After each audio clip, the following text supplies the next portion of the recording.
Good evening, everyone. We'll call the October 21st meeting of the Yakima School Board to order. We have Spanish language interpretation services available this evening with Jorge from Language Connection. If you need translation assistance in person, please check with Jorge for a device. Jorge, if you would, please translate this for us. Tenemos interpretación para aquellos que lo necesiten. Tengo el radio y el sistema disponible. Gracias. Thank you so much. If you wish to make public comment this evening, there are two options available. The first option is for commenting on agenda items only. The second option, which comes towards the end of the evening, is for all other topics. In order to speak tonight, you'll need to sign two forms, the sign-in form and the guidelines form, which are both located by the door in the back.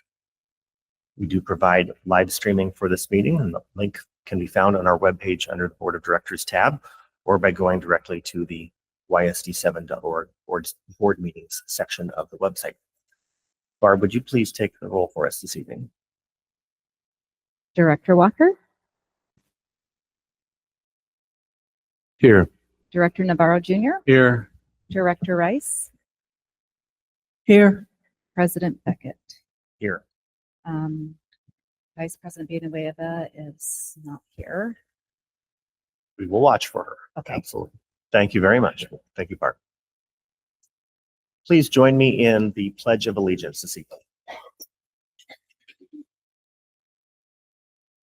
I pledge allegiance to the flag of the United States of America and to the republic for which it stands, one nation, under God, indivisible, with liberty and justice for all. The character word for the month is empathetic, cultivating the ability to understand and share the feelings and perspectives of others.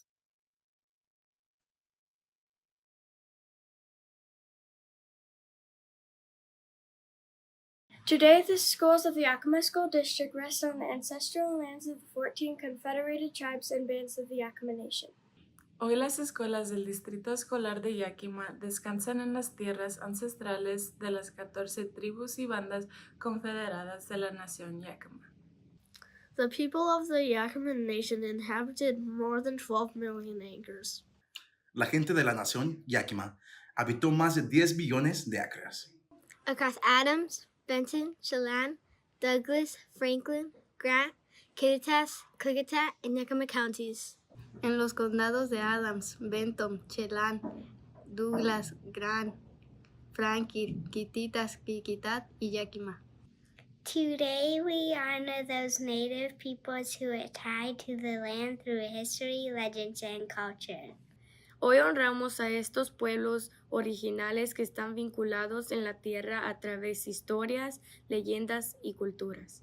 We acknowledge the descendants who live in the world today.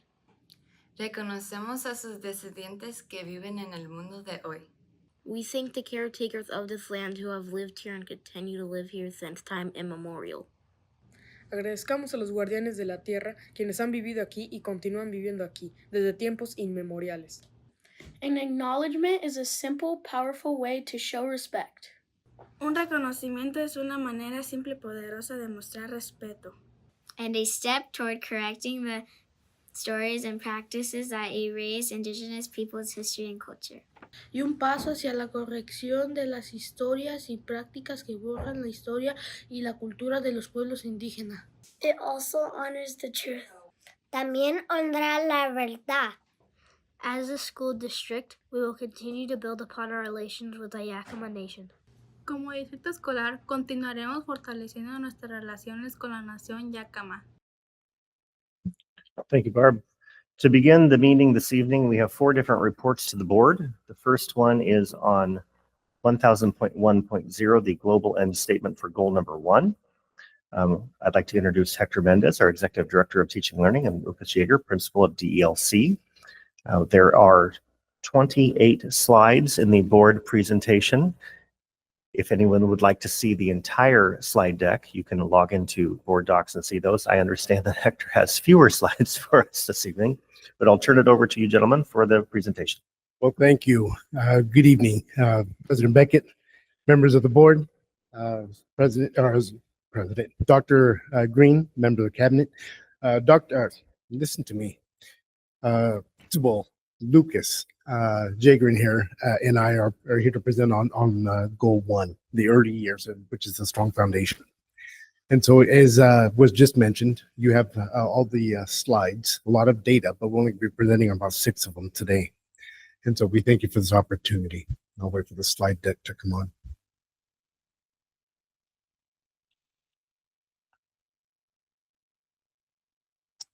Thank you. So one thing I'm going to start off by saying is the global ends, goal number 1. Just to read verbatim, all students will acquire the social emotional skills, academic curiosity, and cognitive development in PK3, literacy and numeracy, necessary to prepare them for success. Another way to say that, interpretation, all student means all students. Not something we have in the Yakima School District. All student means all students, no exceptions. So social emotional skills and cognitive development are assessed using the required WAKIDS, the TS Gold assessment. And that includes the 6 domains that we test on, which is cognitive, language, literacy, math, physical, and social emotional learning. Determination, when we look at determination for the global ends, goal 1, we are continuing to make progress around those, the goals. All right. You're going to see a lot of progress, as we just talked about. We're making progress as we go through these next set of slides. And one thing I just want to highlight, do we have any of our preschool staff here tonight? No. I just want to say everything that you see is a direct result of the amazing educators that we have, their dedication, their tireless effort. And Hector talked about all students means all. I think I want to just mention that's outside the normal context that I think that we think about it with, usually we're talking about students on IEP, English language learners, that thing, but we're talking about all students in the city of Yakima. Like, we are talking about our kids at Discovery, but we're also talking about the kids that have educators that are in their private preschools and center-based and home-based. We're talking about all those students. I mentioned that because we are engaging in more partnerships with those groups, and this is a group effort. Better together, someone with UNOS, I think I'm saying that right. So I just want to highlight on that as well.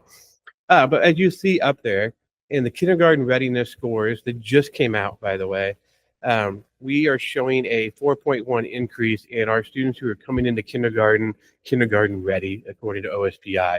And it breaks it up into 6 different categories there, 6 different areas: cognitive, language, literacy, math, physical, and SEL. And you'll see that we made growth in every area except for SEL. And we take that as a win. 5 out of 6, and it's very minimal going backwards on SEL. So make sure I highlight everything. Could we, for our viewing audience, identify what all these acronyms are? For our viewing audience, could we identify the acronyms? Like SEL Oh, thank you. I'm trying to think what acronym I use. Sorry, my background's in the world of special education. Everything is acronym. Social emotional learning.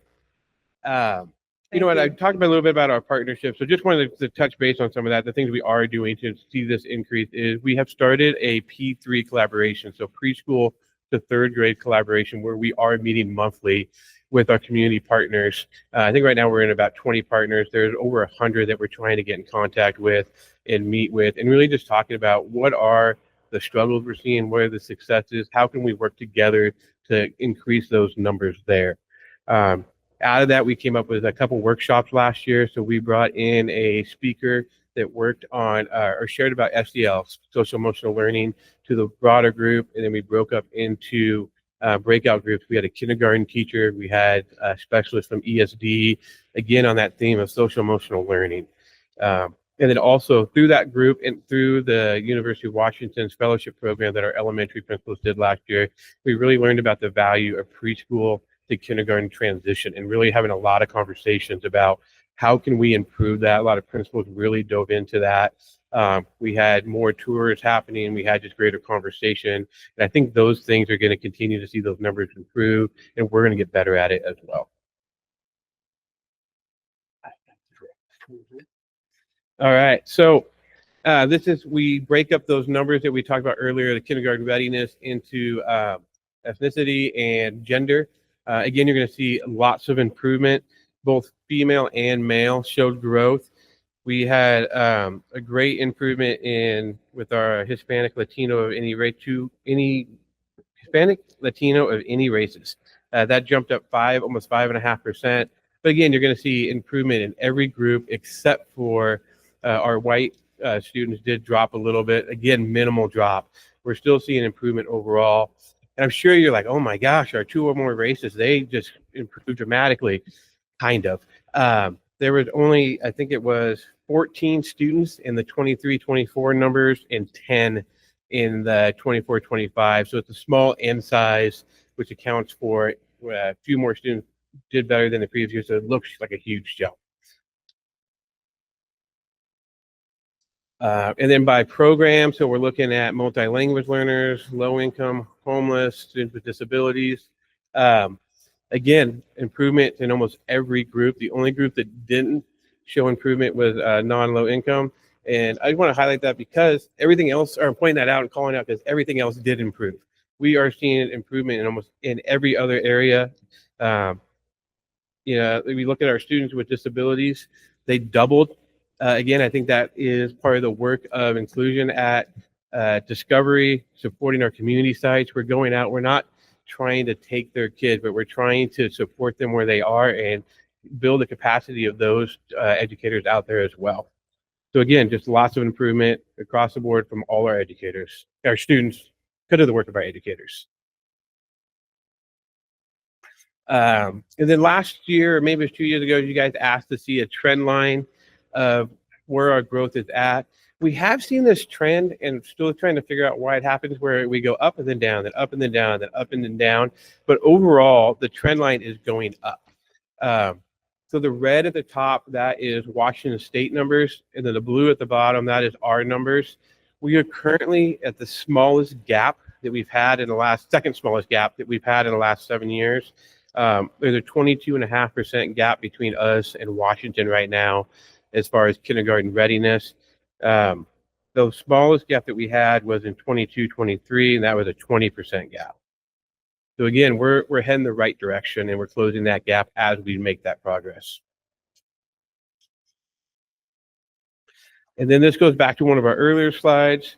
Again, just showing, the amazing work that's happening, that we're getting 5 out of those 6 areas are showing growth, and you can see the percentage of growth in each area up there on the right side.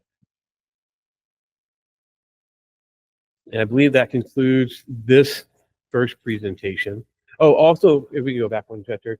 Last time I was up here, you guys also asked about how many students we were talking about. And so this is all the N size of all the different breakdowns that they have in there, all students, gender, ethnicity, the different programs. So if you want to have an idea of how many students we're talking about, that is up there.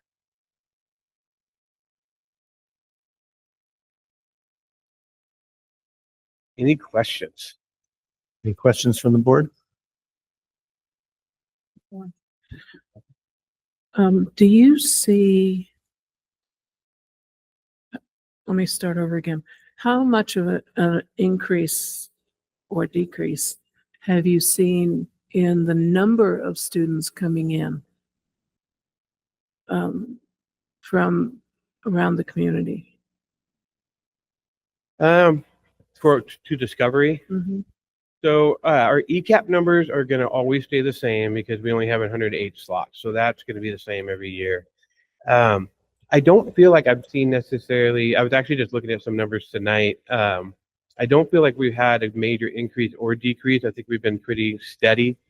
Yeah, I don't think I have really any evidence to draw on either way. I can get back to you on that and give you some real numbers. I'm just wondering if there are parents out there who would like to have their kids attend Discovery Lab and either don't know about Discovery Lab or are cautious about sending their kids, their littlest ones, out. How do they know? I mean, do you advertise? Do you do outreach through child care centers? How would parents go about knowing that the Discovery the Early Learning Center exists, first of all, and if they're interested, how they would get their child entered? Yeah. Actually, so there's a couple different avenues. So for our ECAP slots, we do have 3 family support specialists, and part of their job is to go out and recruit and let people know.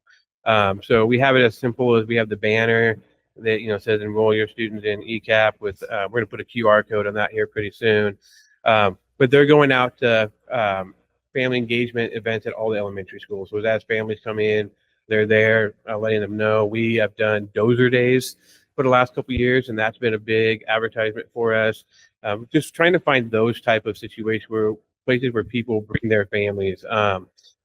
Trunk or treat season is going to be here in the next week, so we're at OIC, a couple of the other ones, advertising. So that's one way specifically for ECAP, but we also are sharing about our developmental preschool as well. And then otherwise, like again, those partnerships with those community sites, so preschools, home-based, center-based, they also a lot of times double as daycares, and so they're very well aware of us, and so they're recommending kids. We are very much, and I mean this in the most positive way, not trying to take their kids. And so if they are referring students to us, our first goal is how can we serve the student in your site? We want kids staying in their community, with their friends, with their families, their neighbors. And so that's goal number 1. And then if they need to, bringing them to us. I think we're always looking for more ways to let the community know about us. There was that study, I don't know how many years ago now, that by the Gates Foundation, I think it was, that showed how many spots in Yakima are lacking as far as just basic preschool slots. And so there are a lot of families out there not accessing preschool, and we got to find them, and we got to make sure that they know that they're welcome here, that they belong here. Also going to highlight Casey Mitchell. I'm sure he's back there behind the accordion wall, but his office does child find, things. So they're also out there advertising. Just our responsibility to find individuals with disability, evaluate them, and get them the services they need. Does that help? It does. Thank you. I'm assuming that you don't have a waiting list yet. We have a waiting list for ECAP. Okay. There's no such thing as a waiting list for a developmental. If they qualify, we take them. Okay. All right. Thank you. I'd like to add one thing. One thing that's unique about our ECAP at Discovery is that we also have dual and non-dual classrooms, which that really feeds into our kinder as well, right? Because that's when we start in kinder, right? And that's what we talk about, dual and non-duals in kindergarten. But we actually have 3 classrooms at Discovery. That's important for our families to know as well, because I know it's a very popular classroom to be in right now. These are dual classrooms. Thank you. Yeah, and also want to add, so you asked about the waiting list. We do have a waiting list, and we always try to have 5 kids that are ready to go. So we've done all the paperwork, all the enrollment. We have everything. So if a student does leave our ECAP classroom, we can get somebody in the next day if possible. We also work with the other ECAP providers in the greater Yakima area. So they have openings. We're letting these families know. So that way they're not just waiting for us and they're at home, but they can get in somewhere. Because we'd rather them be somewhere than nowhere. Thank you very much. I just want to say thank you for adding the extra slides. I know that I tongue-in-cheek talk about the number of slides, but I do appreciate it, especially knowing, as you mentioned, some of the numbers of the groups being analyzed are so small that they can throw those percentages off and make things look interesting. But I appreciate that based on our past conversations.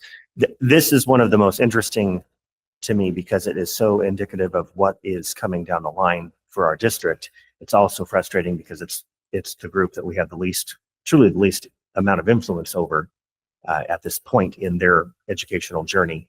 But it is really interesting to look at. I would love to do a deeper dive at some point, maybe at a retreat in the future, on why the non-low income line is such a significant decline versus the rest, which are all such relatively significant increases.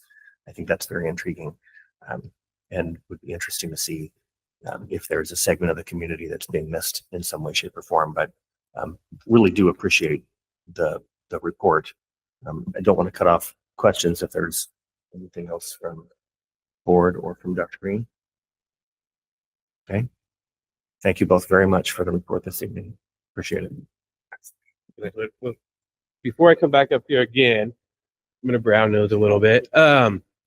So I have purchased for each one of you a magnet, a Discovery magnet, and I'd really like for you to put it on your fridge or wherever you go to get, beverages and snacks.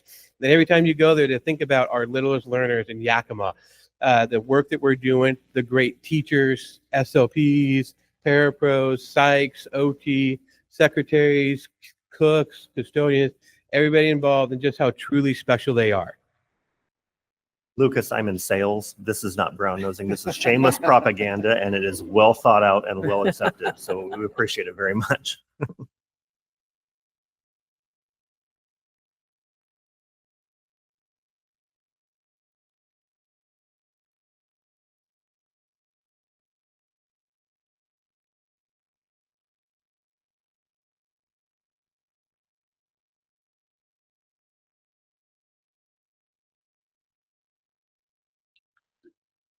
Our second report to the board this evening is regarding 1000.1.0, our global end statement goal number 4. Dr. Lucero, our Assistant Superintendent of Teaching and Learning, will report for us. Welcome. Thank you. Good evening, President Beckett, members of the board, and our cabinet members. So thank you for the opportunity to provide an update on Goal 4, bilingual, biliterate by graduation. You will find on slides 5 through 10 that are hidden in the presentation that everybody will see tonight, the specific data points and details, and I will be highlighting some of those areas of opportunities and highlights at the end that reflect what is in the data. So the goal states that all students will have the opportunity to become culturally competent, academically successful, and prepared for the global job market in 2 or more languages. Our interpretation states that all student means all, no exceptions. Becoming culturally competent, academically successful, and prepared for the global job market in 2 or more languages is measured through implementation of the elementary dual language program, and I'd also like to include preschool there, enrollment and success in world language courses in middle school, and attainment of the seal of biliteracy prior to high school graduation. And this goal is assessed using district level data on program access, course enrollments, course grades, and the stamp assessment for the seal of biliteracy. Currently, based on the data that you have in the hidden slides and with what I'll share today, we are making progress. So here we have a celebration. Our goal for 2026 was that at least 75% of pre-K through 5th grade schools would have access to a 2-way dual language program. Currently, 12 out of our 14 pre-K through 5th grade schools, or 85%, have access to a 2-way dual language program. So what you see on this table are the different cohorts, the years that they were implemented, dual language was implemented, the specific grades currently being served, and then the names of the schools for each of those different cohorts. You'll see that for the 25-26 school year, we will be undergoing planning for implementation at our last 2 elementary schools, Nob Hill and Roosevelt. And you'll also see that cohort 4, which would have normally been implementing at kinder and first, is only implementing at kinder this year being the first year because of the pause in 24-25.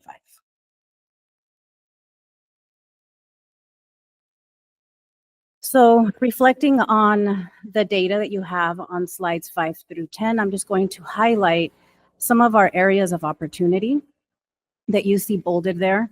Overall, enrollment in world languages in 8th grade is low. However, this past school year, 24-25, is the highest enrollment numbers that we've seen in the past 4 years. We see disparities in percentages of 8th grade students enrolled in world languages that exist in all program categories with the exception of low-income students. 17% of low-income students enrolled versus 8% non-low income. Notably, English language learners participated at 5% compared to non-English language learners at 20%. and migrant students participated at 3% compared to non-migrant students at 22%. So a couple of areas of opportunity there. And then some highlights. It was a good problem to have that there is a lot of text that you see here, but I will highlight 3 bullets for you, starting at the top that we have surpassed our dual language program goal. And then the second bullet, students enrolled in world languages has increased from the 22-23 to 24-25 school year from 15.4 to 24.2%. And then towards the middle of the slide here, we have an increase of on-time graduation in 13 of 14 program categories and 80% on-time graduation for non-low income students maintained for the 3rd year in a row. What questions might I be able to answer for you? Well, first of all, congratulations on continuing to grow the program. I do have one question. Do we include American Sign Language, ASL, as one of our world languages? And do we offer instruction in middle and high school in ASL? I can get that information for you. Okay, thank you. Yep. I do have a question. I'm just wondering, is there any other information or data in regards to cultural competencies? I know that language is one of them. And so I'm just wondering, do we measure or could we collect data regarding diversity, perhaps appreciation, understanding of difference of other cultures, not just cultures based on ethnicity or race, but just cultures in general. So I'm just wondering if there's additional data we can put on that can go along with the language data. That is an excellent question, actually, because on November 18th, I will be providing an update on the Goal 4 committee's work around the revising of Goal 4. And that's actually a question that has surfaced in that work. And because one of the pillars of dual language is sociocultural competence. And so the members have asked, how might we measure that? So in the training that we offer our dual language teachers, we do offer sociocultural competence training. The next step as we go through the revision is, and what metrics might we use to measure that? So we're going in that direction. Thank you.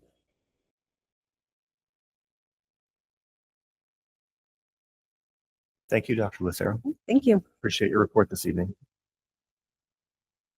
Our third report this evening is our annual enrollment report, and we'll turn this over to our Assistant Superintendent of Finance, Mr. Cooper. Good evening, everybody. It's a shame I have to follow the positive education reports with the enrollment report, but it is forthcoming.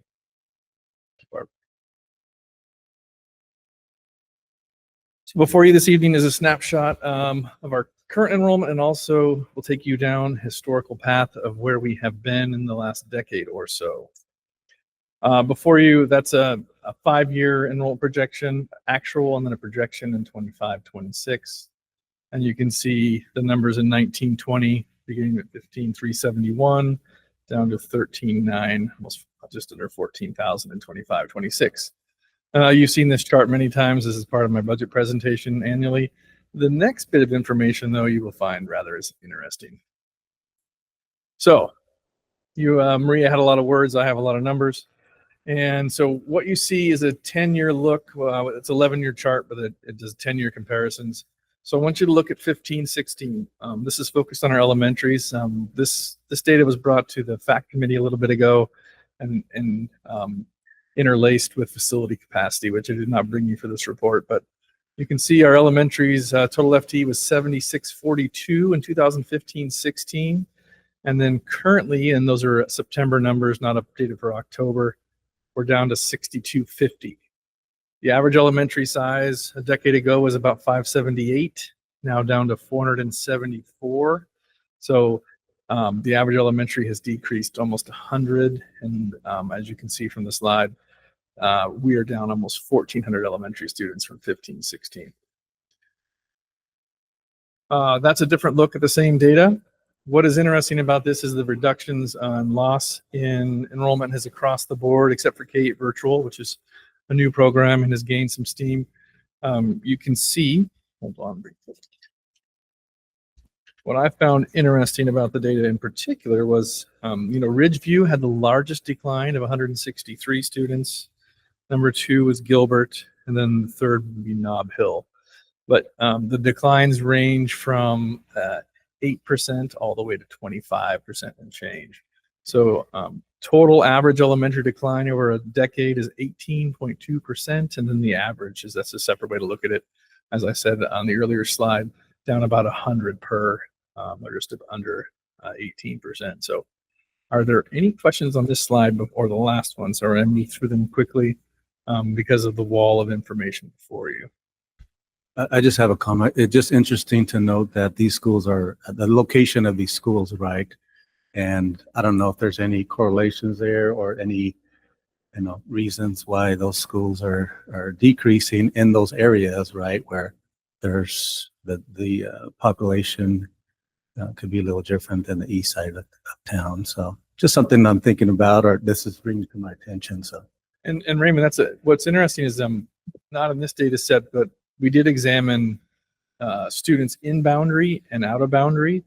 And since Yakima has not done elementary or secondary boundaries, I don't believe I talked to Angela Jestrom since 2000. So it's been 25 years since we've done a full boundary process, which would mean, basically you chase everybody back to their neighborhood schools, and then you redraw the boundary, and then you keep them in their catchment area.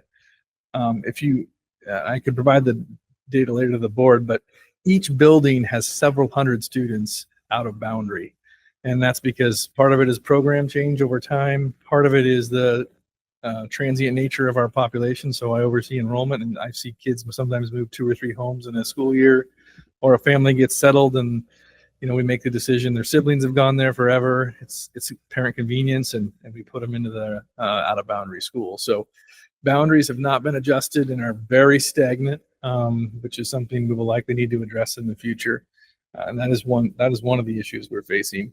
And then, of course, it is the perpetual decline of enrollment. And we just got some fresh birth rate data from the city of Yakima, and the pipeline is not looking any better.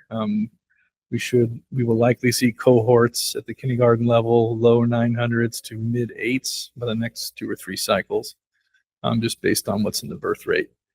So fewer children, and then a precipitous and continuous decline of enrollment across the system.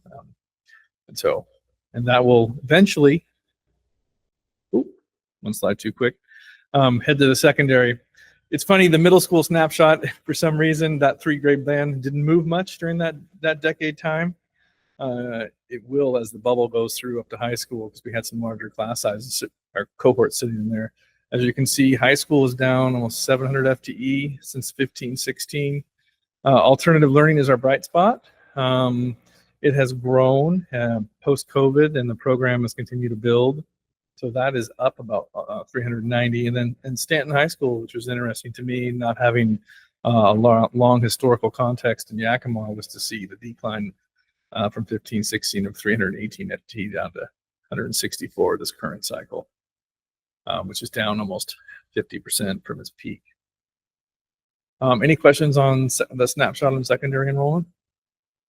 Can we go back to elementary for a second? Which slide would you like, Martha? This one? Well, I don't know that my question addresses any particular slide. See what I can do. If I remember correctly, last year we opened up our district boundaries to out-of-district students at the elementary level and middle school, right? Have we seen any benefit? I believe we netted numbers about wise 15 or 20 FTE from that exercise.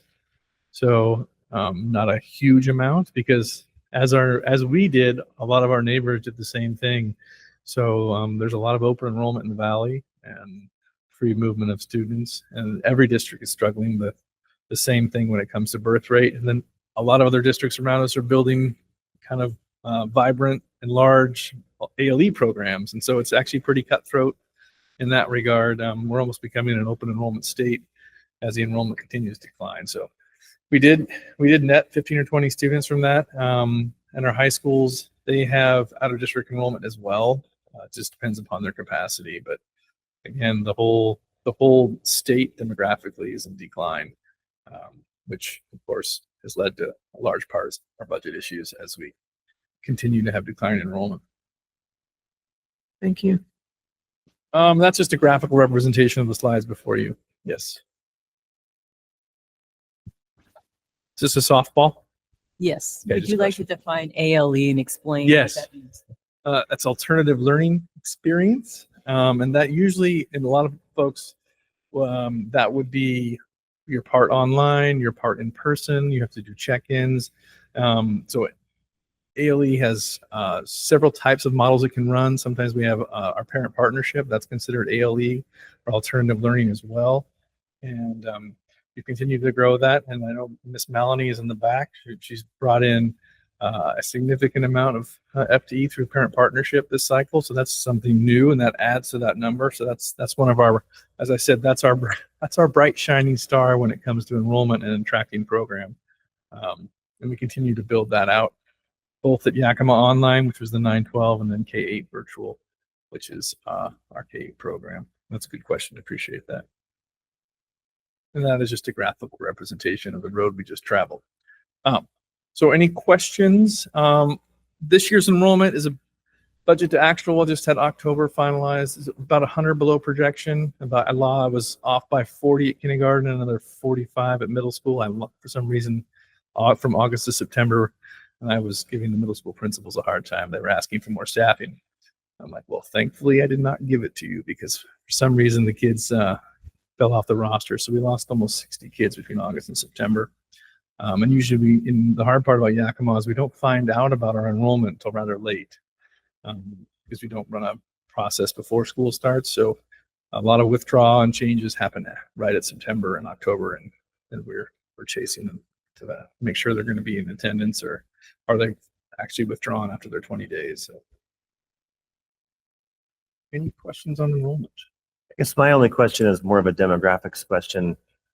My organization tracks state migration around the country through DOL driver's license applications.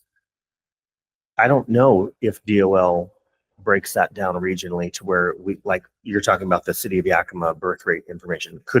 Would that be beneficial to us to understand how the local population is either increasing or decreasing if they break it down by region or not? That would be helpful, because what I do with the birth rate generally is you get crude birth rate per 1,000. So I believe, for example, this was the city of Yakima data. There was 2,000 births approximately. We only net about half of that over a time period. So kindergarten projection is a function of crude birth rate as a percentage over time. And what we have seen, though, is we go from 50 to 48 to 49, and then the crude birth rates are dropping. They went from 2,000 down to 1,800 and change. And so the pipeline is diminishing, but outbound migration is also part of it. So Washington has been losing population to neighboring states and around the country, and that's hard to project and predict. But overall, enrollment it appears will continue to decline. Next year we have a rather large cohort at 12th grade, almost 1,400 that's exiting, and then we'll have an inbound K of low 900s. So. Jake, this is probably a sensitive question. Are we seeing any impact to our enrollment numbers from the current political situation? Anecdotally, I did hear about a lot of students relocating back to California. Funny enough, that was one thing I asked them, where did the kids go? Do you know? And a lot of it was still in country, but relocation within the United States, that definitely would have a downward pressure for some of our students to be able to be retained. But I have not, as you can see, and I'll show you when we do the financial update for fiscal year end, the beginning of the new year, I don't believe it did not have a material impact in this case. And that was why I was worried about that even during the budget presentations. Enrollment is a pretty linear projection, but when you have externalities like political issues, they're not really built into anybody's models. And so you don't know how much English or spin to put on your model to make sure you account for it. So a little bit anecdotally, I would say, Superintendent Green and I watched last year the daily attendance rates to see if there was any major impacts. There was not material impacts that we could see. But I mean, we were getting more newcomers a couple years back, and that has slowed down significantly. You bet. I do have a questions. So I'm just curious on who we lost, right? What students did we lose, and why?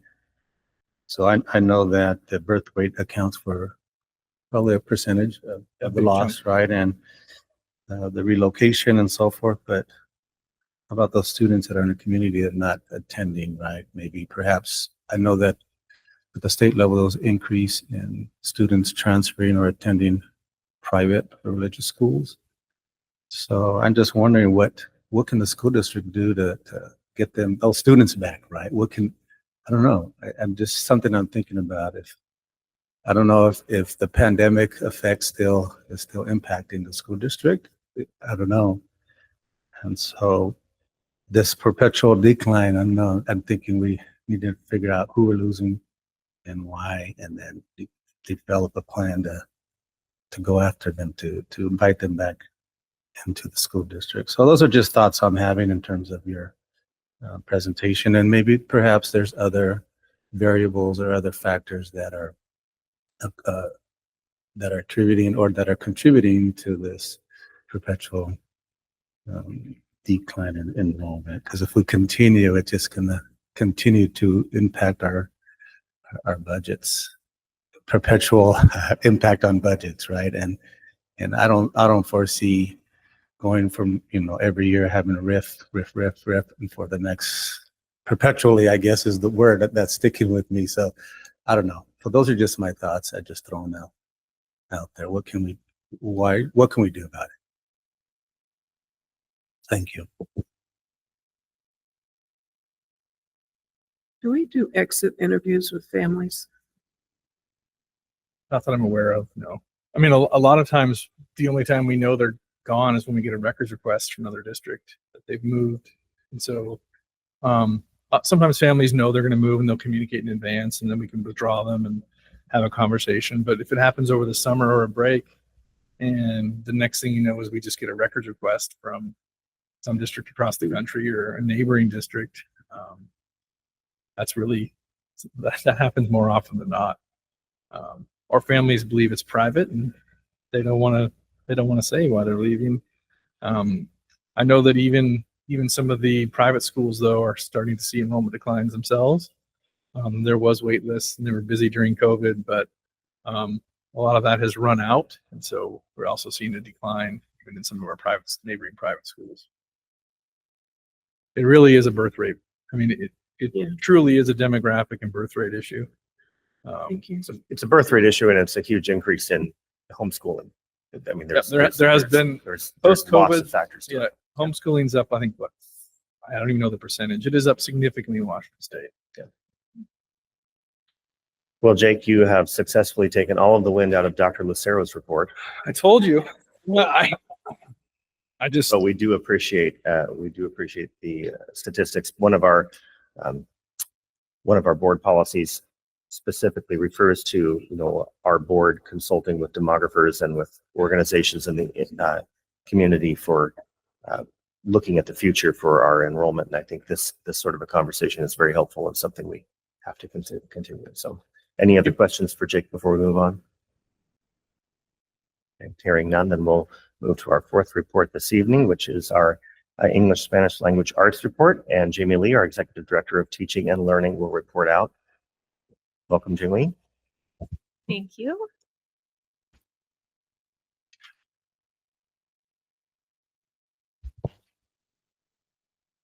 Right. Good evening, President Beckett, Dr. Green, members of the board. Tonight, I am excited to share with you English and Spanish language arts and what we're doing in our district to support student learning around that.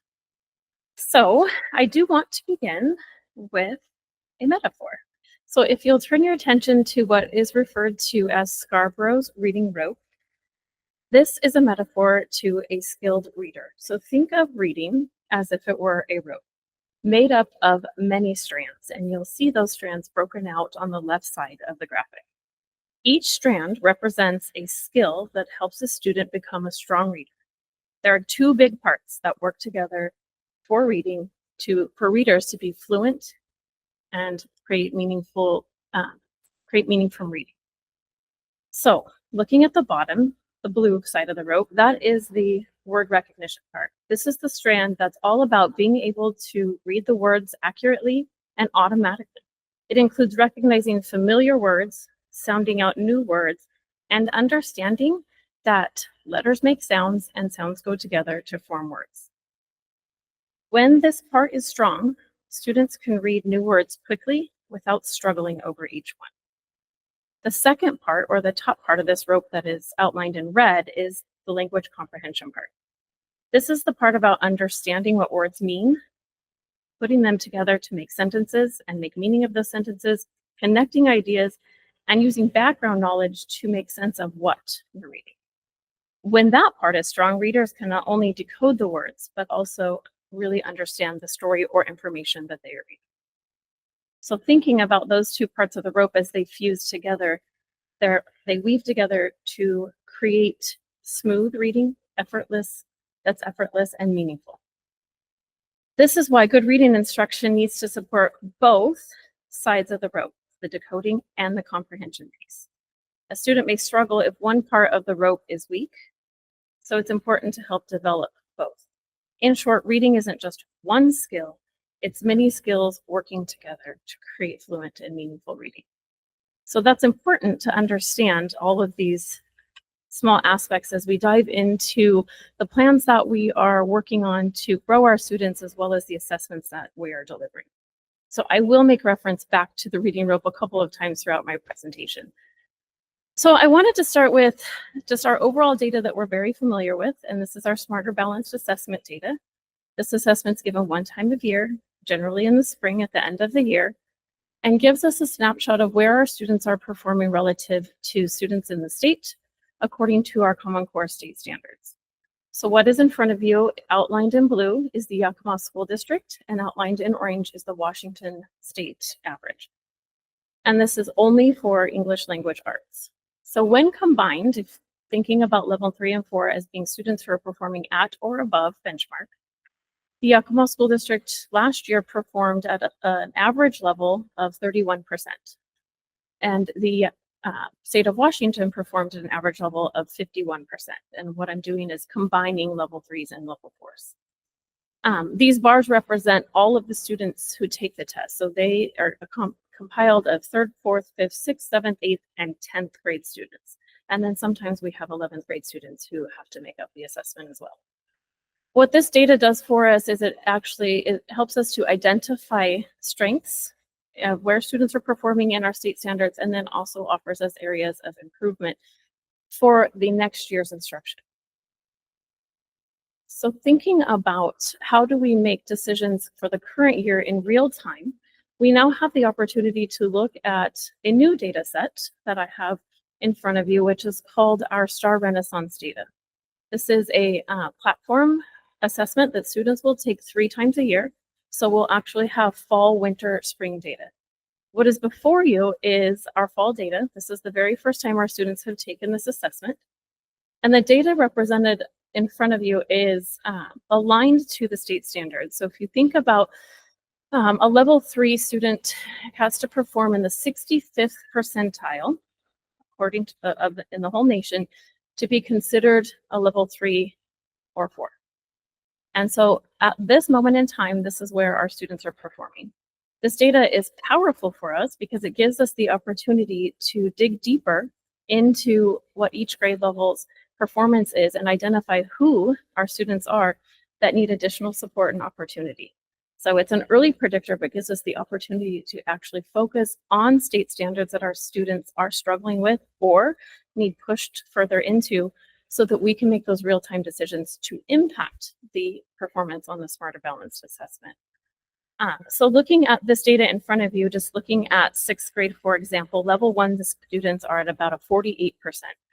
When we are working with principals or principals working with teachers, they can create groups and conditions for focusing on necessary instruction. This is not new to us, but this data gives us the opportunity to focus on student growth. So the next time our students take this in January, we'll actually get a student growth percentile. So we'll see the rate of growth that students are achieving. They can use that to set goals for themselves in order to grow towards passing the state assessment.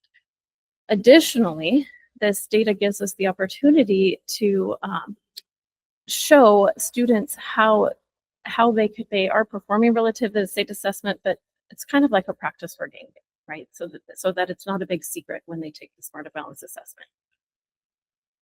Then thinking, if that was 6th through 12th grade, what are we doing to assess our kindergartners through 5th grade? So this data isn't necessarily new. We have our early screening of literacy in English and Spanish language arts, lovingly referred to as DIBELS, which stands for Dynamic Indicator of Basic Early Literacy Skills. So thinking back to the reading group or reading rope, most of these skills are assessed in that word recognition part with 1 or 2 subtests in assessing comprehension. And then we also have the Lectura data that gives us how our students in dual language are performing. It is important to note that on the DIBELS side, grades 3 and 4 include students in dual language and non-dual language. So in this slide, you'll see a big red bar at kindergarten, which kind of seems to stand out, and that's actually a normal trend to see in the fall because our kindergartners are coming in with some having very little instruction in any parts of skilled reading, and they are the quickest group to change levels of their from intensive to benchmark. So what are we doing in response to all of that data that we have? We are, I'm going to focus on increase cycles, but I did really quickly want to touch on the work that's happening on Mondays and Wednesdays to help support student growth. One of those is a focus on guaranteed standards. So we are selecting, reviewing, and revising those for every single grade level each year based on teacher input, and then also based on the data that we now have on how students are performing on those standards. Our guaranteed standards are the standards we're telling families we're going to provide intensive intervention and enrichment for students to master those standards. And then we are engaging in units of study work, which is ongoing and spans multiple content areas. But in the unit of study work, it actually gives teachers the opportunity to break apart their guaranteed standards, unpack them into learning targets, and then establish proficiency skills, because those standards can be huge and include a lot in one standard. So really digging in and understanding what are the levels within a standard and how do students progress through meeting each level within a standard is critical. It also helps outline what we're going to teach in the mile-high, knee-deep curriculum that we have. So focusing on inquiry cycles and connecting it back to the data, thinking about how do we respond? Well, when we look at the data, and specifically speaking of the teaching and learning department at this moment, we have taken the opportunity to meet with each one of our elementary school principals and instructional facilitators and looked at their data at a student by grade level process. So we are meeting and going grade level by grade level to say, thinking about individual skills, where are the students in that grade level performing? Is it at the most foundational skill for that grade level, or is it the second most foundational skill? Then looking at data at that level actually allows us to create an action plan for groups of students or for individual students to give them exactly what they need in instruction to move through those parts of the reading rope so that there are not any gaps. It also allows us the opportunity to provide professional development and support for teachers who might need support in delivering that instruction. So that's been very powerful. We've made it through every elementary school so far for the beginning of the year data analysis, and then we'll go back in the middle of the year after we give that January benchmark. In between that time, our building principals will use their action plans around probably November, end of November. The next bullet says progress monitoring. So they'll use that progress monitoring data to track their progress and their action plan and make adjustments as needed. What's new to us is the STAR data. So we are actually going to be able to replicate that process with our middle school and high schools.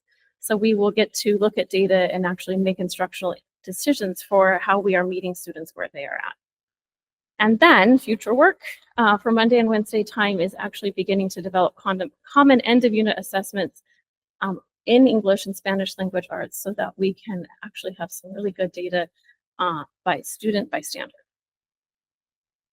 One more slide and I'll be really quick, is the opportunities that we have that we need to continue to grow in. So the future work and the common end of unit assessments aligned to our guaranteed standards was actually help us focus on the PLC questions 1 and 2.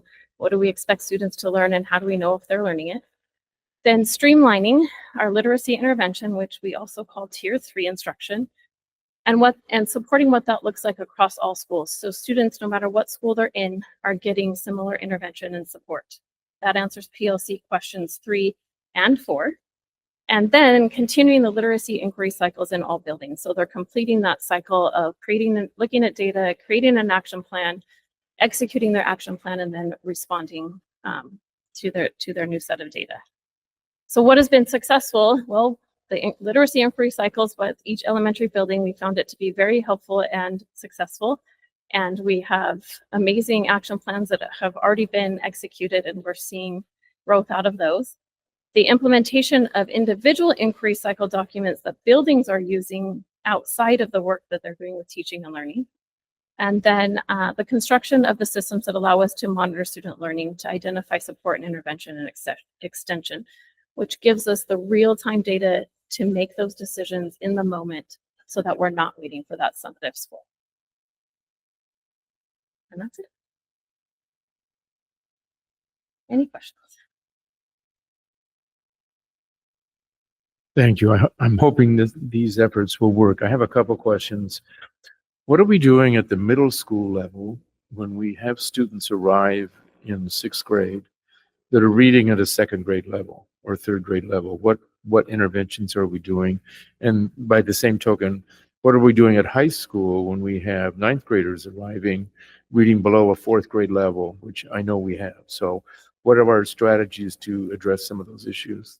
So specifically thinking about the reading rope, when students arrive in 6th grade or 9th grade and they are reading at a 2nd grade level, they're most likely lacking, they most likely have gaps in that word recognition piece. And so very specifically what we do for students who are needing that level of intensive instruction is we have a Read 180 program in all of our middle schools, every grade, and high schools, 9th and 10th grade, and some 11th and 12th grade. We also are using those in some of our special education, using that program in some of our special education classrooms. And so Read 180 does require another assessment. It's the MAP assessment, which is the measure of academic progress. And then based on that assessment, it places students within the program where they need to be. So within Read 180, there's a very intensive side of the program that is called Code. And those are students who actually need explicit phonics instruction. And so that becomes a period in their schedule where they attend Read 180. We do see major successes in a Read 180 program.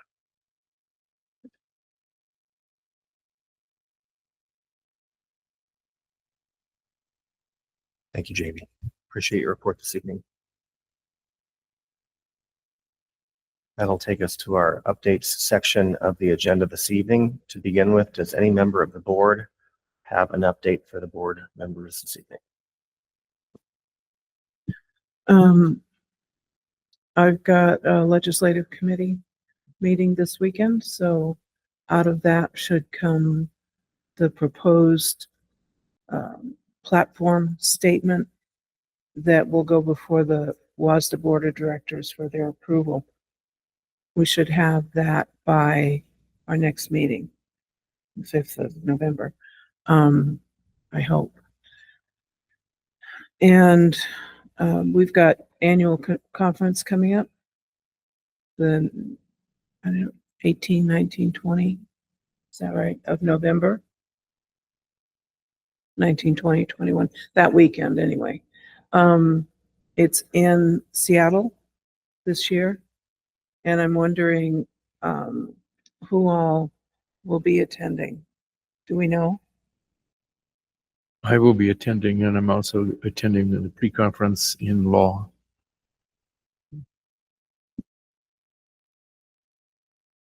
Okay.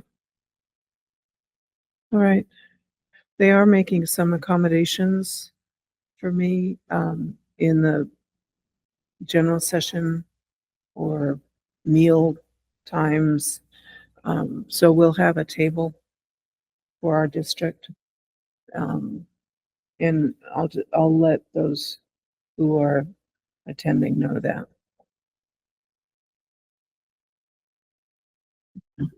Thank you, Director Rice. I don't have an update, but I do have an ask, perhaps, or even a recommendation that, currently at the national level of public education, there's discourse regarding AI and the impact of core learning. And it's a discussion it's going on in higher education as well, right? In terms of integrity, just all the issues that go along with the equity. We know that it's an equity issue in terms of the information, right, that's compiled can be biased against certain populations or so forth. What's interesting, it's growing so fast, developing so fast. I don't think it's hard to keep up. And what I've learned is that students are uploading exams, essays, and a lot of information, documents from their instructors. And so AI is generating information. So I can go in and say, Mr. Garcia's history class, I like to know what I need to do to pass his class or to pass this exam for chapter 5 and it'll give me all the answers, right? And so I'm just wondering then, about the integrity, how it impacts core learning, how it impacts our goals, right? Our ends, all that kind of stuff. So it's just me wondering about the impact of that, security, privacy, how are students using it in this district, how are teachers, staff using it, and I know we may or may not, a lot of school districts, organizations don't have parameters or policies or procedures in place yet, because by the time you develop some, then it's moving on to something else. And I hear that the next move is operating systems, right? Where it can go out and actually order your pizza for you and pay for it and have it delivered for you. So that's amazing what it's doing. So I just wonder about that. I know that we're divided, that it's a fad or perhaps it's here to stay, that it does impact or enhances or it has a negative impact on core learning.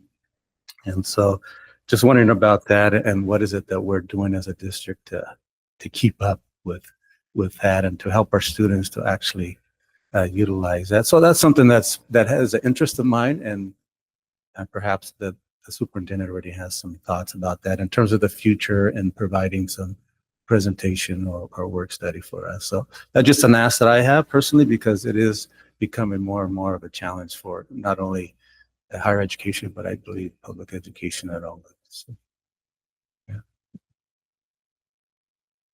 briefly, I would share that we have a growing partnership with the University of Washington and Dr. Min Sun. The program that many teachers have access to already. There's a pilot going out with Colleague. It's called Colleague AI. And we have some more work to do, obviously. So there's a growth across that area. I think that given the interest, we could move this to a board retreat topic and address this in the future and get together with you on all those questions and make sure that we're spending the appropriate time to answer all of those questions. I think that would be perfectly appropriate. It's certainly on the agenda at every conference I go to in my industry. And just as a pure side note, I am starving. So if you do have a bot bringing something by from Domino's at some point in time this evening, I'll go in half on that with you. Be good to know about. Anybody else from the board before we move to Dr. Green? Superintendent's update. Thank you, President Beckett, members of the board. I'd like to first invite Lucas Yeager up and I think Hector Mendez as well. They have a brief for us tonight, not a report, a brief. So we are going to keep it brief. One request was made from the board to keep apprised of the strategic plan. Just by way of reminder, this is our sunset year of the strategic plan, which was a 6-year plan. And we are doing a refresh. So we have 4 different distinct groups. And over the next 4 months, each of those groups will present. Please do keep in mind that we only began this process in September. So we have Lucas and Hector here presenting, and they're at just the beginning of the refresh. The groups that come later on in the coming months will provide more details. So that's just important to know that they are all going to look different. Obviously, the goals are going to be different measurements, but presentations themselves. So I'll turn it over. Just thank you again for having me back. It's really touching to see you guys still have those magnets after all this time. I really appreciate your dedication to discovery. Yeah, so we are tasked with goal 1. We also have John Solar as the lead. He was not able to be here tonight, but he is very much a vital part of this as well. This is our current team. So myself, John, and Hector are our lead. I just got to highlight Hector's humility. I'm all about alphabetical order, and he was like, no, put me last. You guys need to be first. I just want to appreciate Hector and how he leads like that. I got to make him blush a little bit. Yeah, so we have our students there, and then our participant list is comprised of principals, teachers with the Yakima School District, parents within the Yakima School District, providers of preschool sites out in the community as well. When we originally started thinking about this, we were really focused on preschool. And then as the course of conversations with the team that is kind of organizing this whole thing, we really realized it's P3. It's preschool to 3rd grade. It's early learning. So we kind of switched at the last minute and really tried to focus on getting some elementary representation and not being overly preschool. It's still probably a little bit more preschool than not, but it's better than what we originally had put out there. Yeah, and then the students, so we have 2 of those students are high school students, and then we have a kindergartner. Here's me showing some humility. I totally misunderstood Dr. Green when he said, get some students on your team. I was thinking, well, we're doing early learning preschool to 3rd grade, so I'm trying to convince all these parents to send their preschoolers to this group.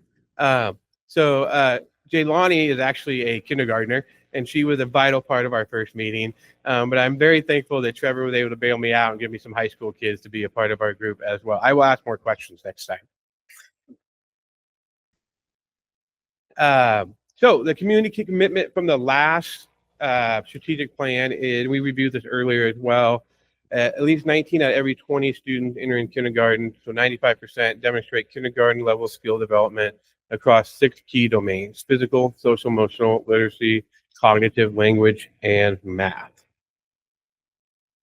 So in our first meeting, we've actually had 2 meetings. The first one, though, was more of a nuts and bolts, learning the online platform Canvas that we're using, setting some norms, working expectations, things of that nature. And then the last time we met, which was last month, we took a look at the current strategic plan. So I'm talking about the big, I think it's 20+ page packet, and some other documentation of what our current goal is, and just had wonderings, notice, questions, any comments that we had. We piled all that information into strengths, and you're going to see in a minute here weaknesses.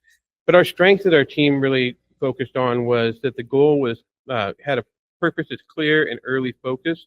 There's a PK3 emphasis recognizing the outsized impact of early learning on long-term outcomes.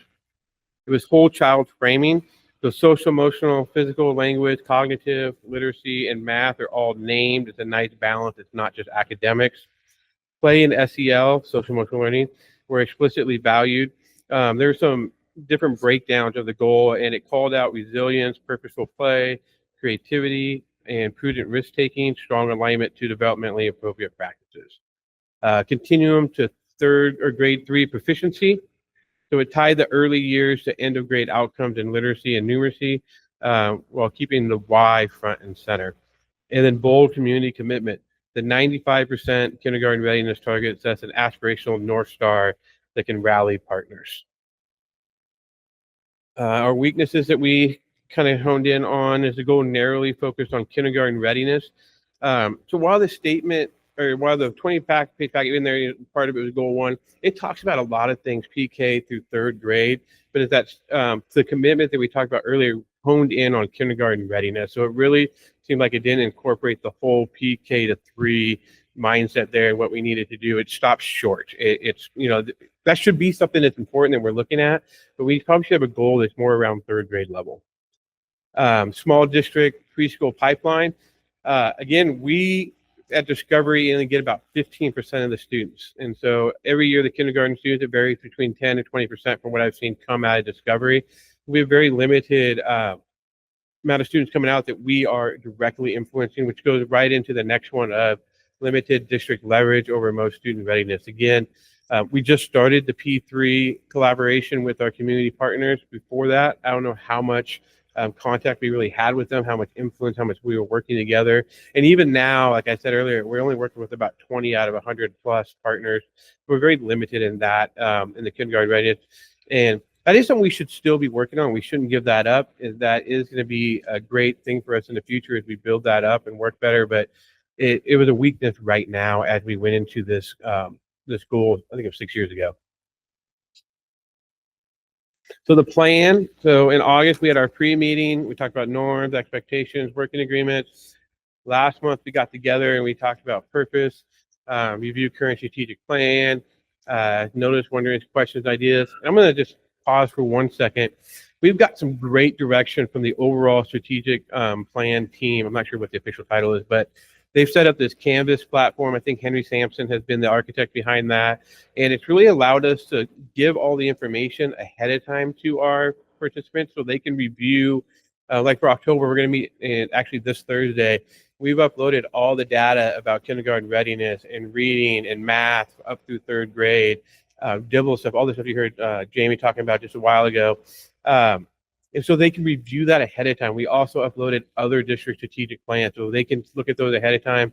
So that when we come for our hour, we can just start talking and start discussing and really be strategic with our time and not spend time looking at all that data. I think it's called a flipped classroom approach. But I loved it in September. I'm really excited for Thursday. Yeah, and we have icebreakers on there and we're doing different things in there. It's been a great avenue for us to do that. So on Thursday, yeah, we're going to look at the data. We're going to talk about that. We're going to probably do the same thing with, well, I know we are, notice, wonderings, questions, and ideas regarding the data. And then we're going to, Hector and John are going to look at what themes are emerging. And we're going to create different ed camp conversations. So we're going to say, here's theme 1, here's theme 2. Pick a theme to go talk about. And we're going to have the group really talk through and just discuss those and take notes and then bring that back again. And after every meeting, we are uploading notes and review from the previous meeting so they can refer back to that. After those, we're going to really look at the themes that come out of there and start discussing possible recommendations in December. And then January, hone in more on those. We're hoping to finish in January. That's our goal. We'll really fine tune those goals. And then if needed, we'll meet again in February. And every time we meet, we're also asking them, what other information do you need that you don't have? We got that this last time, so we brought up some more information on Canvas, and we'll continue to do that as we move through this. One more. Questions?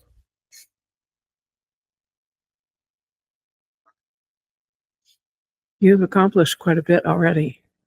Do you share amongst the team leads what your particular team has done? Have not yet. I know we had a lot of conversation when we were trying to fight over participants for our teams. I'm thinking that might be helpful to encourage some sharing time amongst the team leads themselves, so that, you know, because we all don't want to have to recreate the wheel 4 times over. And it would seem to me that if there was some opportunity for sharing amongst the team leads, that might help generate some thoughts on the part of you or other team leads for the direction of your team. I will share that with the team. Thank you. Thank you very much. Thank you so much. We really appreciate the leadership that we have in each of our 4 goal groups, and we look forward to next month's presentation. At this point, I'd like to turn the time over briefly to Bob No, legal counsel, for a PRR report update. This was a request made by the board as well to keep the board apprised of what PRRs, public record requests, are looking like in the district. Bob? Thank you. Good evening, board. Last time we presented this, we just presented the number of requests we had received and for the last 2 years, and then year to date for this year, and we presented that again today. Notably, last year total we received 135 records requests, and year to date this year we're already at 152. So we're well beyond what we had last year. We created another graph, is a second graph that shows the timelines for responses to the requests. Graciela had asked for some information about how long it takes to process these, and notably, most of them are processed within 5 days. We have 3 that are in the 31 to 60 day window.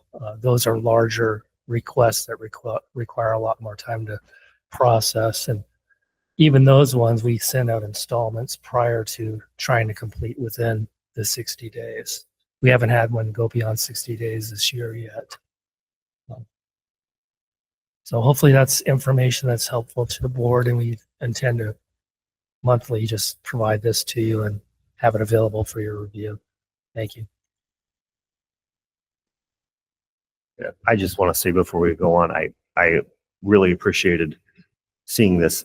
I missed the meeting. I was out of town when Graciela brought up the question about the numbers. I hadn't really thought about that, but I've been well aware of what other public entities have gone through with public records requests and what a large process that is for so many groups. And to see how quickly our organization is clearing these is very appreciated from my perspective. So I just want to say thank you for all the efforts in that area.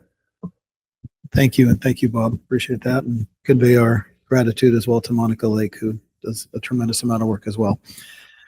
At this time, I'd like to invite up to the podium Amy Norton and Omar Santoy. If you come on up, please. Wonderful.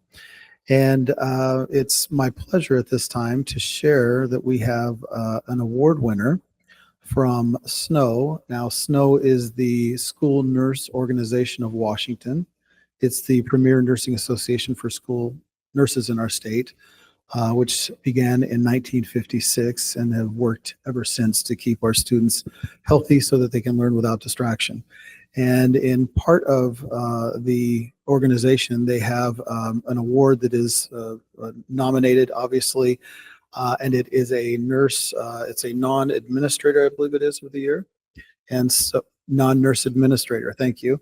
And Amy, would you like to say a few words before we present this award to the gentleman to your right? Darn it. No, this is a really awesome award to be able to give. Yakima's got a nice history of award winners when it comes to health services, and I'm really proud that Omar is our latest award winner. One of the nomination letters that we received for his nomination, I've got some quotes out of here for you. Omar's ability to drive meaningful change in schools aligns seamlessly with the Yakima School District's vision for student health services, effectively reducing barriers to care, improving student outcomes, and enhancing both the professional development of nurses and the leadership capacity of his colleagues. Omar's excellence in orchestrating tasks, mobilizing resources, and implementing sustainable systems ensures the continuity and success of essential health services. His leadership in coordinating both physical and mental health care across the district exemplifies his unwavering commitment to student and family well-being. With a profound passion for supporting students, he is dedicated to fostering professional growth among his staff by providing opportunities to enhance knowledge and develop essential skill sets. It's my pleasure to award the Non-Nurse Administrator of the Year to you. Yay.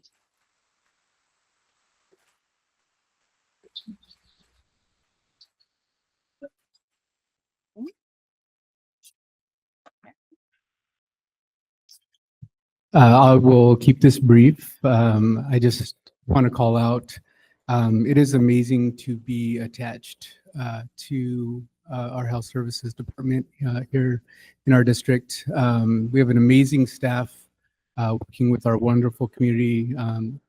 We have such amazing kids and great leadership in Amy in leading that department. And so we're very proud of the impact that we're making across the district and across the community.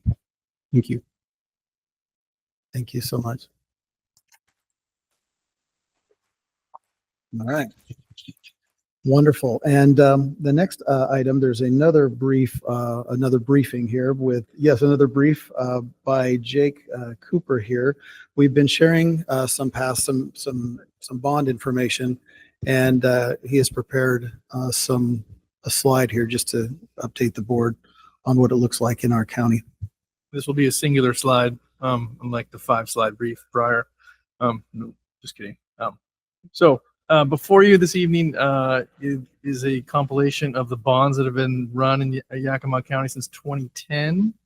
You'll notice there was 33 bond attempts and 15 passed, which is slightly higher than the state average, about 45%. State average runs about 42.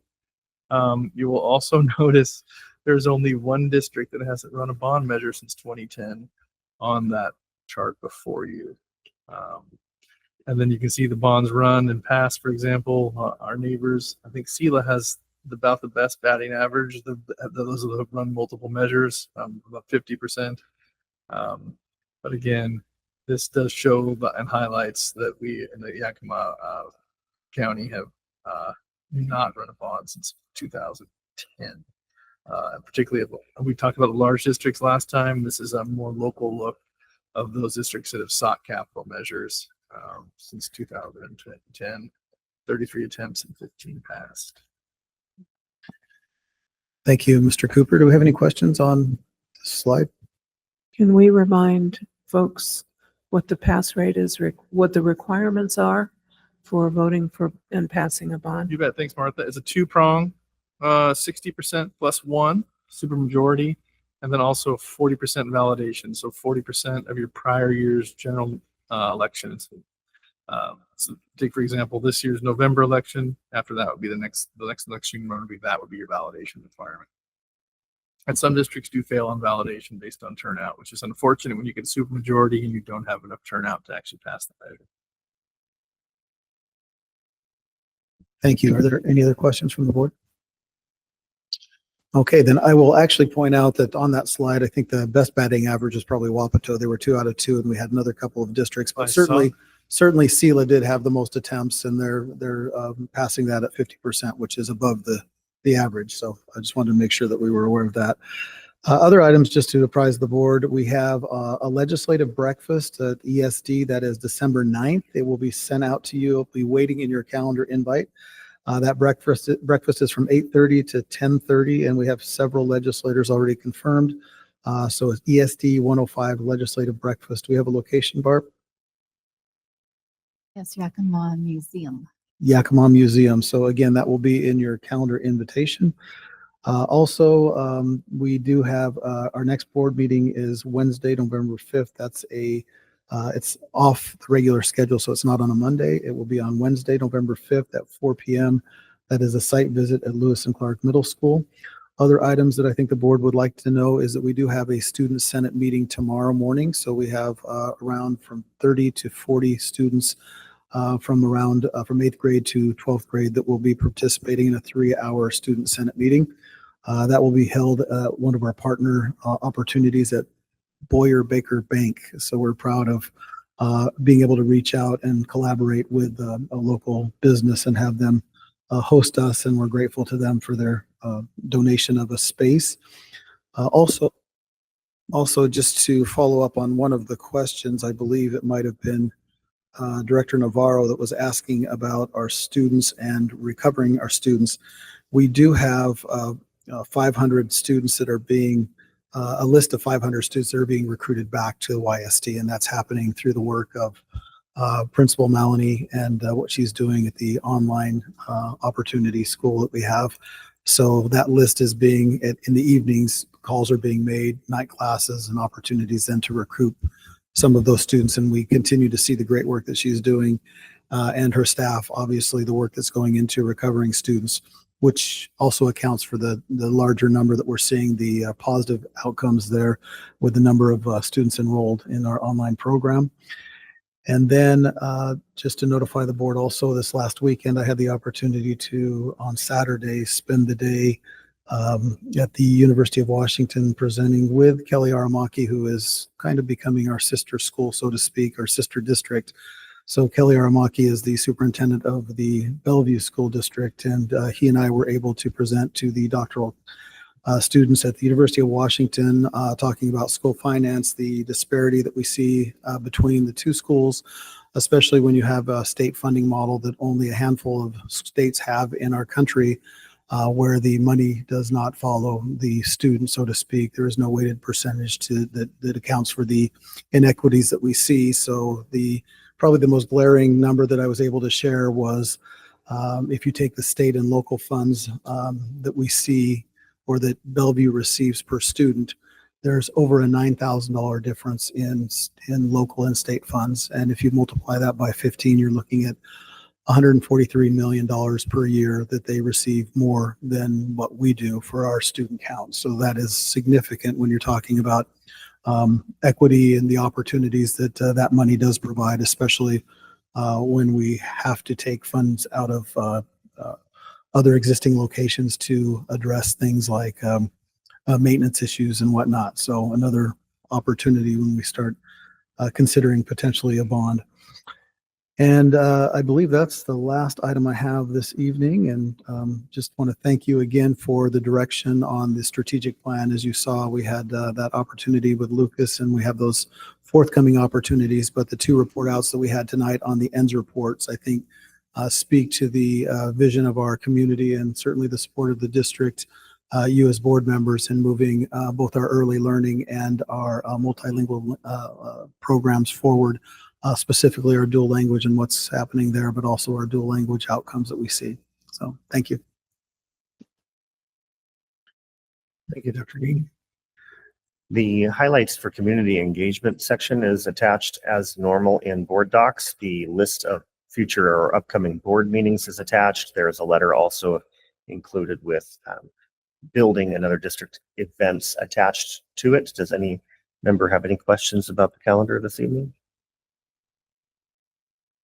If not, then we'll move on to comments from the public on agenda items. This is the first opportunity for public comment regarding agenda items, and I see we have 5 people signed up this evening. The first on our list tonight is Serenity Benoit. They're all speaking on something that's not on the agenda, so Oh. I'll put them at the second public I comment apologize, Barb. section. It's okay. She handed it to me. I assumed that meant something. It did not. I will hold that list for later. I apologize to the speakers on this list. We will get to you on our second opportunity for public comment. So Barb, I take that to mean nobody is signed up to speak on our agenda items this evening. Thank you very much. Correct. Okay, my apologies. That will move us to our consent agenda. There are 3 items on the consent agenda this evening. They include the approval of minutes from September, the notification of approval of warrants for September, and the approval of personnel action items. If any member of the board would like to have any of these items removed from the consent agenda for further discussion, we can remove them, and they can be discussed individually. If not, I would entertain a motion to approve tonight's consent agenda. So moved. Second. So moved and seconded to approve the consent agenda. Are there any questions, discussion? Hearing none, all in favor of approving tonight's consent agenda, please say aye. Aye. Aye. Any opposed, please say nay. Thank you very much. The motion carries. That takes us to our approvals section. The first approval this evening is of the YEA Yakima School District Agreement, and we'll turn that over to Mr. Murrieta. Thank you.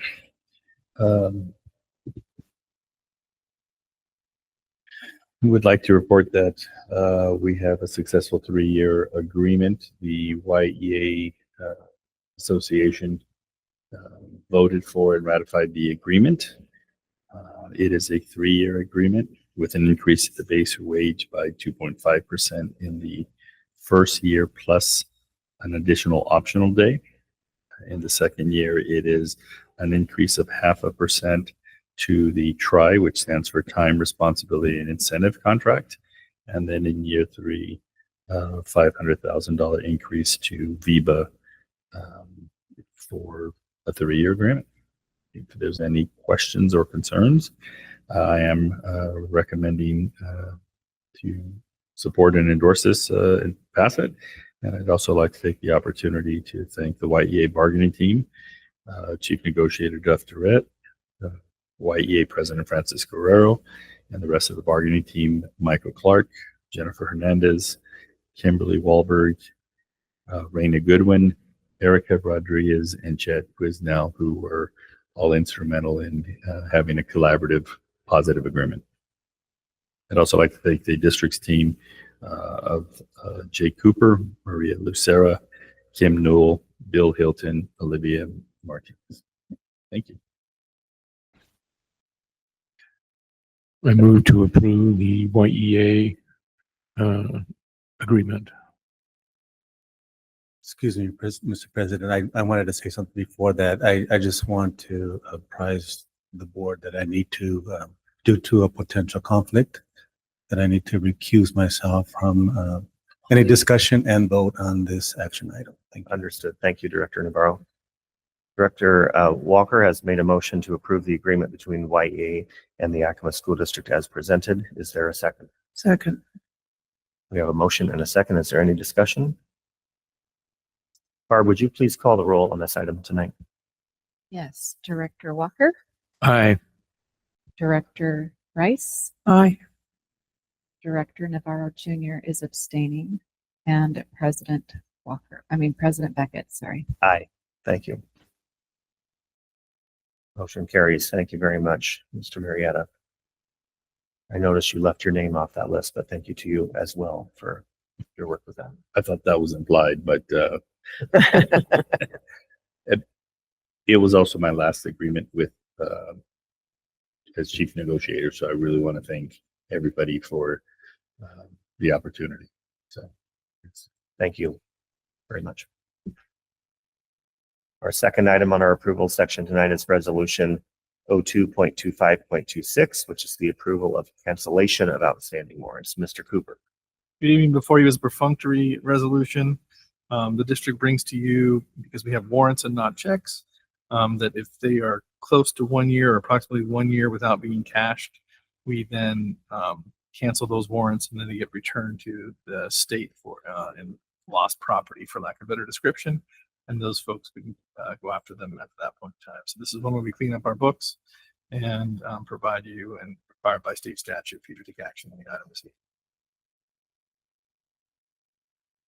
Thank you, Jake.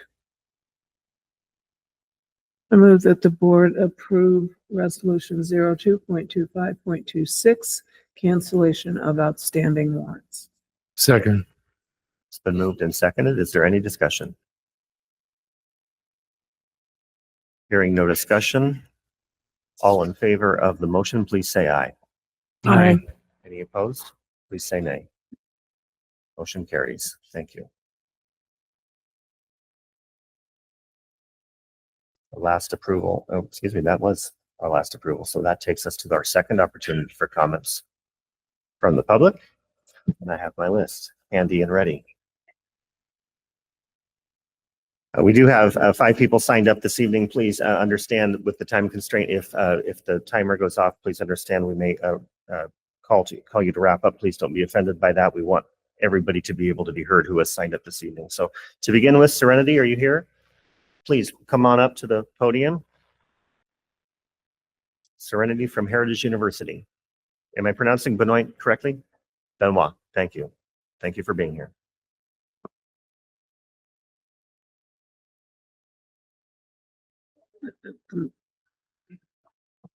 Hello, members of the board. My name is Serenity Benoit, and I'm a senior nursing student at Heritage University. I'm also an Eisenhower graduate, and all of my siblings have also graduated from Eisenhower. Today, I'm here to speak about the urgent need to support students' mental health by incorporating self-care workshops into our schools. Even before the pandemic, many students struggled with academic success, but since 2020, anxiety, depression have increased dramatically across the country, and Yakima is no exception. During my research on this topic, I found plenty of information about self-care and how to support our educators. And that is very important, but there's not a lot of information on how much the students are also needing that support. In a survey conducted by the Institute of Education Sciences in 2022, 69% of public schools in the US reported an increase in the percentage of students seeking mental health services from schools. Personally, I didn't learn anything about mindfulness or self-care until I started college. These practices have made a big difference in my life, and I think what would I have learned if I had these skills earlier? I know I would have been better prepared to handle stress and avoid burnout. A study from the University of Washington really stood out to me. In 2018, researchers were scanning brains from youth from 9 to 17, and their scans were actually paused because of the pandemic. And when they looked back, they saw that the brains were actually aging from the increased stress. Life may have seemed like it has gone back to normal, but students are still carrying the lasting impacts that stress and isolation have created. I recently watched the board meeting from June 2nd, I believe, where Principal Hilton presented what he's done at Washington Middle School with a lot of workshops that he's done. He was actually my principal when I went to Franklin, and I feel like that is very inspiring. And something that stood out to me that he said is that students must feel safe and supported at school. And I feel like using his work and implementing them across the district would be very beneficial to students. By introducing self-care workshops district-wide, we can help students build resilience through practical stress management and healthy coping skills. As a future nurse, I understand that early intervention is important. Teaching students to recognize the signs of anxiety, manage stress, and take care of their emotional health is not just helpful for school, it's a lifelong skill. If we want students to succeed academically, we must first support their mental and emotional well-being. Thank you for your time. Thank you for being here this evening. Our second speaker is Crystal Perez from Heritage. Welcome, Crystal.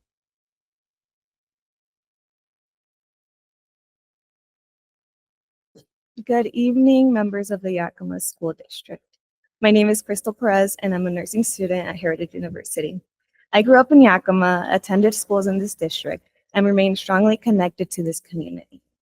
While this is my first time testifying to the board, I feel it's important to speak about a growing public health issue, the youth mental health crisis. Across Yakima, more students are struggling with anxiety, depression, and suicidal thoughts. During my nursing clinical rotations, I have seen how untreated mental health needs quickly escalate into crisis that not just affect students, but also their families and the community. This issue is also personal to me. I've had young family members who, because they did not have access timely to mental health support, turned into drugs as a way to cope. Poor mental health care often leaves people vulnerable to substance abuse, and I know that if more help had been available, some of these struggles could have been prevented. If we can strengthen mental health support in schools, we can also help reduce the cycles of addiction in our community. Right now, counselors of our schools are often responsible for hundreds of students. And while I know they're doing their best, many times they're leaving students without the proper help they need. When those needs go unmet, we see the effects in lower academic performances, more crisis situations, and long-term harm for both students and the community. I encourage the district to continue exploring ways to strengthen school-based mental health supports, whether through additional counseling staff, partnerships with local providers, or after-school programs that create safe and supportive spaces for students. As a future nurse, I've seen how early intervention can help change lives, And I believe that by working together, we can build a stronger foundation for the well-being and success of Yakima Seed. Thank you.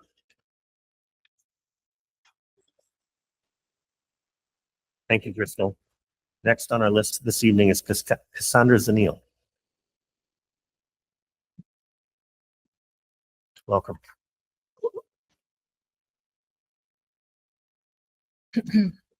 Good evening, members of the board. My name is Cassandra Zanil, and I'm a nursing student at Heritage University. I have lived in Yakima since 2008 and have completed all my schooling here in the Yakima School District. Thank you for giving me the opportunity to speak about a concern that affects all of our students, which is the mental health crisis. Recent local data has shown that this is an urgent issue in our community.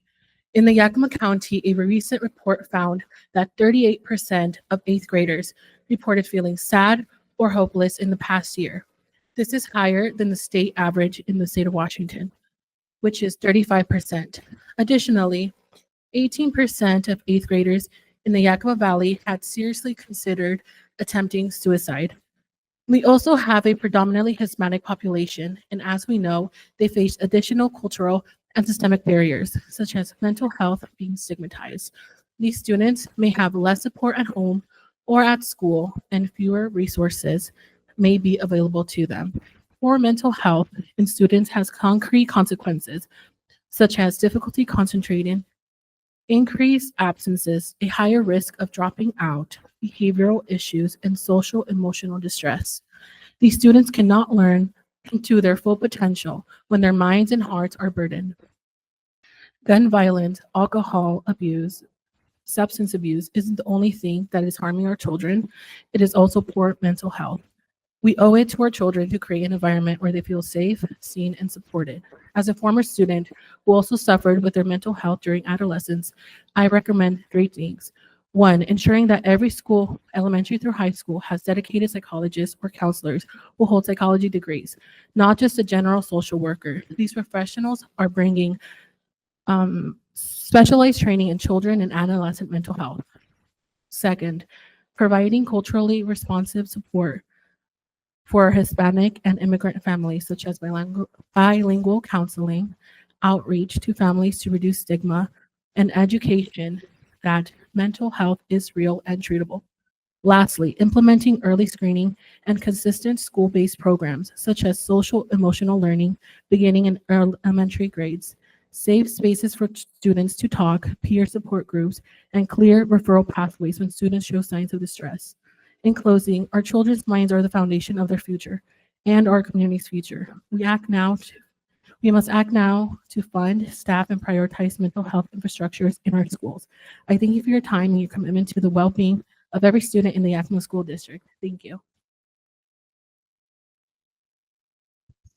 Thank you, Cassandra. Next on our list is Angela Martin from Heritage University. Welcome. Good afternoon, board. My name is Angeles Marin, and I am a senior nursing student at Heritage University. I was born and raised in the Yakima County and community in which I have been serving through community service with my church throughout like 15 years. As part of my nursing education, I have had the honor of completing my public health clinicals at Eisenhower High School, where I was able to see firsthand a lot of health challenges that students are experiencing. I am here today to testify about the increased asthma flare-ups and the respiratory irritation that students are experiencing, especially during this time where many wildfires and smoke worsen the air quality. This issue not only puts their health at risk, but it also interferes with their ability to stay in class and continue their education. One simple evidence-based measure we can take is to place humidifiers in classrooms. The American Lung Association has shown that dry air and pollution make respiratory problems worse, and humidifiers can help by keeping airways moist and improving breathing comfort.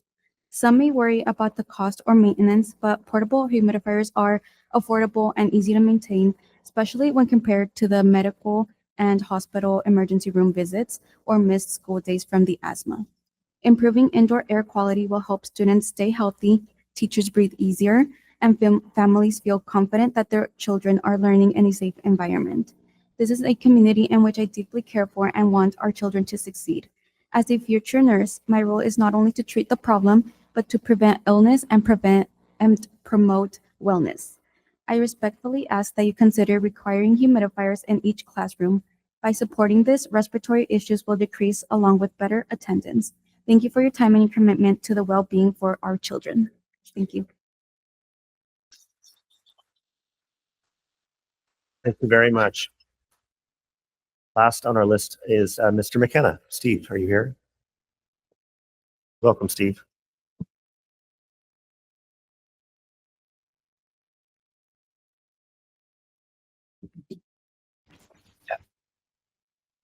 My name is Steve McKenna. I'm a retired educator from the Yakima School District. I'm a former YEA president. The last meeting, I've discussed some issues about district finances. I would like to let you know that I own rental property in the Yakima School District. I am a taxpayer in the Yakima School District. I've mentioned it numerous times to the board during public comment. I have paid taxes for over 40 years in the Yakima School District and continue to pay taxes, which a large portion of the taxes go to the Yakima School District, even though I live in Sela. I have a right to comment on how my tax dollars are spent. It's obvious that I get my information from OSPI and what is reported by the district to OSPI is where I find my information. It's obvious that this district has hired too many administrative personnel that need budgets, office space, and secretaries. That's the root of the financial problem that has caused 3 RIFs and the $4.6 million TAN loan for the last 2 years. I asked Mr. Cooper if he could name a district that has not failed its levy, that has had as many RIFs in the last 2 years. He could not when we discussed this information in August. There are 295 districts in the state of Washington. Less than 7% have gone down the Bellevue Road.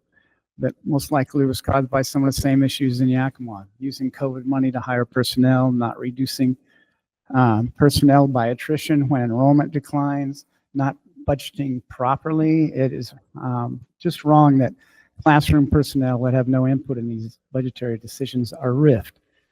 The central office personnel that make the poor decisions are untouched and in fact receive raises. I would say that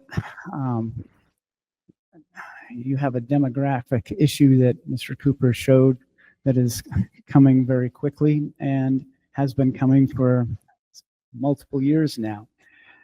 I would suggest some changes to some of the curriculum that you do as far as reducing class size in K-3 would help mental health issues and help get kids more personal attention in classrooms. When you put 28 to 30 kids in a kindergarten classroom, that makes it very tough on teachers. Students in the middle school, I'm referring to Mr. Walker's comment earlier.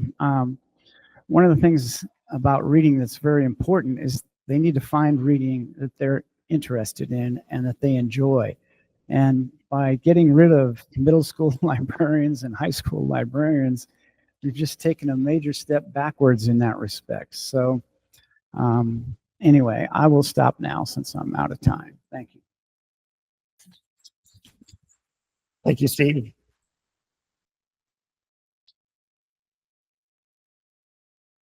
We have 2 sections under policy governance this evening. The first is the report on policy 1000.2.5, which is our asset protection policy. And Mr. Cooper, I'll let you lead off on this. You bet. So before you this evening is the asset protection monitoring report has been updated with current facts and figures from the prior year as we monitor 1 year in arrears. To sum this policy up, this is your audit, your maintenance, and your insurance, and then your protection of your intellectual property, and then your hiring practices, not allowing individuals without background checks to have unfettered access to our students. So if you have any questions, I'd be more than happy to entertain them at this point in time. Any questions from a member of the board?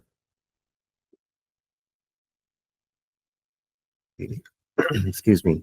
Does this go out for a Survey Monkey or do we approve this now? This will go out for a survey monkey tomorrow, excuse me, and the survey will be due back on the 28th. Thank you. We'll review it at the November 5th meeting. And the full report is included in board docs for review. Thank you, Jake. That takes us to our second item, which is the approval of the ratings which were received for 4 different policies, 1000.2.7, 2.8, 2.9, and 3.4.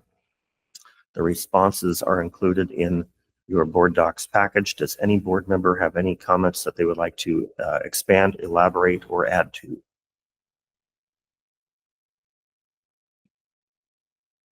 Well, I'll leave it to the pleasure of the board. Would we like to approve these in a group, or would we like to do them individually?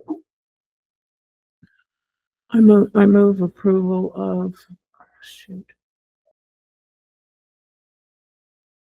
I said shoot. You almost had a hot mic moment.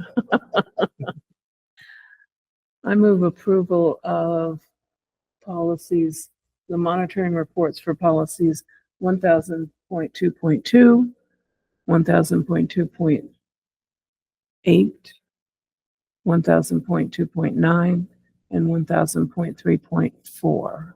And just as a clarification, I think that very first one was 1000.2.7. That's before I enlarged the screen. Just making sure we're all on the same page. We have a motion. Is there a second? It's been moved and seconded to receive and approve the monitoring reports that are attached in board docs tonight. Is there any discussion? All those in favor, please say aye. Aye. Aye. Any opposed, please say nay. Motion carries. Thank you very much. Dr. Green, do we have a need for executive session this evening? No. Seeing no need for executive session, I'll remind everybody our next board meeting is November 5th at 4 p.m. at Lewis and Clark Middle School. Stick around tonight for the Peter, Paul, and Mary sing-along I'll be leading. Otherwise, we are adjourned. Thank you.